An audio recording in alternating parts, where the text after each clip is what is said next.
Hi guys, it's Wadette, and I am working with a 6B soft charcoal pencil to outline these pods that I've already drawn. There they are. I started on the left-hand side, which I realized was going to be dumb because I'm left-handed, so I moved to the right side of the painting so I wouldn't be smearing my arm across the charcoal as I drew. Now I was testing to make sure that I had vine charcoal, that I didn't have vine charcoal and willow charcoal all mixed up in the bin, because it's been a while since I played with the charcoal. I'm going to go in and lay down with the vine charcoal one layer, and I smudge it with my fingers around the outside edge of this particular drawing. I just drew some organic shapes and made kind of a fantasy forest painting, and I really liked working with these little pod plants. I'm using a piece of paper to rest my hand on for two reasons. One, my fingers are really charcoaly at this point, and I don't want charcoal smears on my paper. And the other is to keep the oils from my hand getting on the paper that I'm trying to work on. That leads to a mess, and I get things that, if I get too much oil on there, then the media won't stick to it as well. So I keep going in and laying it down. If you don't want to use your fingers to blend, please know that you can use anything that you want that gets the job done, from an eyeshadow applicator to an old brush to a soft cloth or a paper stump. It really doesn't matter. Just use something to smear that charcoal around. I happen to like my fingers. That's going to make some people cringe because they think that, they feel that you should never touch the paper that you're working on. I'm not one of those people. I'm not. I like to get my fingers into everything. So, yeah, I tend to make a mess a lot. So when I get through with the vine charcoal, I'm going to come in with the compressed charcoal and lay another layer around. I'm going to darken basically the edges. I won't come up as far as I am right now with this vine charcoal. I'm trying to direct the viewer's eye to the focal point of my painting. And I do add color to this later, which I'll show you. To do this, you do need baby wipes, you do need paper towels, a spare sheet of paper to rest your hand on, and of course your drawing. And I have a big old lug. He's just under 100 pounds, and he's not at all fat, of yellow lab right here. But anyway, I'm sorry, he's just wanting love. I use fixative, workable fixative on this, and when I bring it back, I will start with the compressed charcoal. You can use whatever kind of charcoal you have that's made for art. I end up using vine charcoal to start with. I use the charcoal pencil to outline my drawing. I use vine charcoal for the first layer, and now I'm coming in with compressed charcoal in the stick form. It's in that block form for the second layer. And you can see that I'm not coming up as far with the compressed charcoal as I did with the vine charcoal. That was Chester. And that leaves just a gradual gradation into my focal point. And that's, I think, what is so wonderful. I enjoy working with charcoal, is that it's so dramatic. It's so dark, and it's so easy to achieve this drama with it, with the contrast between the dark charcoal and the white paper. So, charcoal's fun.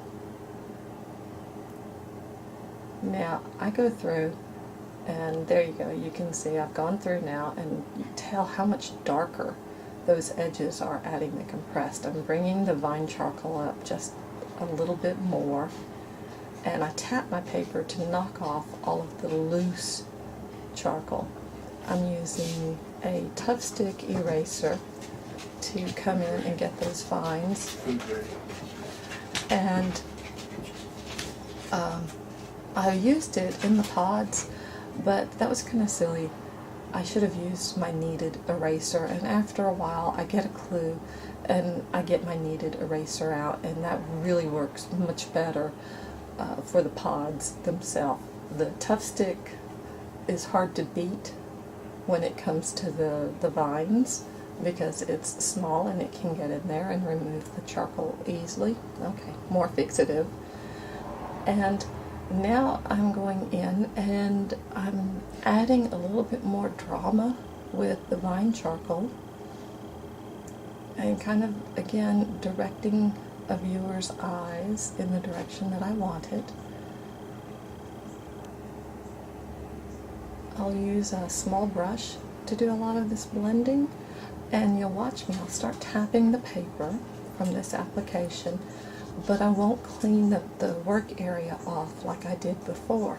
I let that charcoal accumulate, and then I start picking it up with a brush, a small brush, and using it to further add more charcoal to the paper.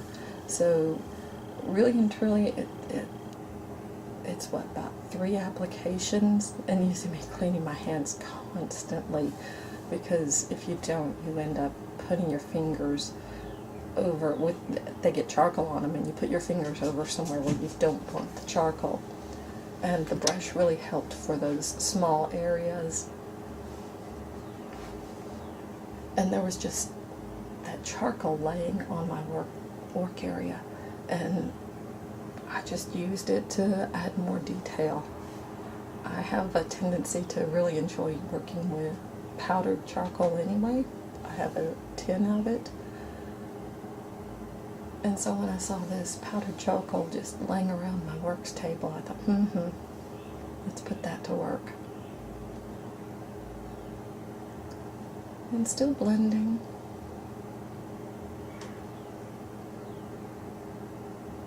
Do use anything that you can find that works well. And there I had it was just too much, so I removed some and worked it back. And I will go in shortly, and some of those back pods I'm going to put a light coating of charcoal over so that it pushes them into the background and they look further away than the ones that are than the big ones. So those little ones I push back a little bit on the side, and it gives the drawing a little bit more depth. I go in and I color this with acrylics. I use a final fixative on it, and a final fixative, you can't really go back on top of it and work in as easily as you can with workable fixative. If you don't have fixative, wait until you're done with all the charcoal work and then just spray it with aerosol hairspray. There I am, darkening and pushing back a couple of the pods. But the aerosol hairspray will work as a fixative as well. And then I go over this with polymer gloss. After I put the fixative on it, I put polymer gloss on it.